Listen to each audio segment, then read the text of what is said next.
আসসালামু আলাইকুম। আমি ডাক্তার আলতাফ হোসেন রিয়াদ, ক্যান্সার বিশেষজ্ঞ, এসআইবিএল হাসপাতালে ইভেনিং কনসালটেন্ট হিসেবে কর্মরত আছি।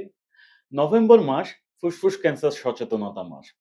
ফুসফুস ক্যান্সার যেটি মূলত পুরুষদের অনেক বেশি হয়ে থাকে এবং বর্তমানে সারা বিশ্বে পুরুষদের যত প্রকার ক্যান্সার হয়ে থাকে তার মধ্যে ফুসফুস ক্যান্সার অন্যতম। তবে পুরুষ ছাড়াও বর্তমানে মহিলাদেরও কিন্তু ফুসফুস ক্যান্সারের হার আশঙ্কাজনকভাবে বৃদ্ধি পাচ্ছে। ফুসফুস ক্যান্সারের প্রধান কারণ হচ্ছে গিয়ে ধূমপান।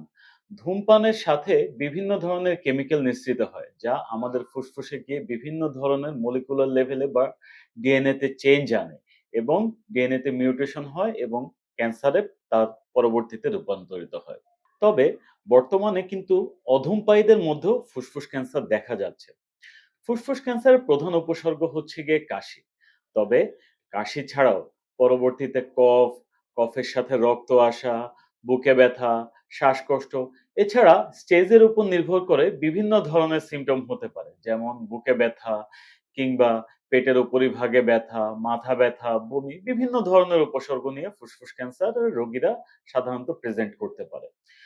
ফুসফুস ক্যান্সার যদিও অ্যাগ্রেসিভ ক্যান্সার, তবে বর্তমানে বিভিন্ন আধুনিক চিকিৎসা ব্যবস্থা আবিষ্কারের ফলে এই রোগে ভালো হওয়ার সম্ভাবনা বেড়ে গিয়েছে। চিকিৎসা কেমন হবে তা মূলত নির্ভর করে স্টেজ কোন অবস্থায় আছে সেটার উপরে।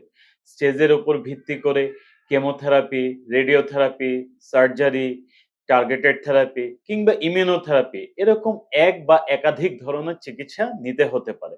তবে মনে রাখতে হবে, যত দ্রুত ফুসফুস ক্যান্সার ডায়াগনোসিস করা সম্ভব তত এটি আর্লি স্টেজে ডায়াগনোসিস হওয়ার সম্ভাবনা বেড়ে যায় এবং চিকিৎসার সফলতার হারও বেশি থাকে।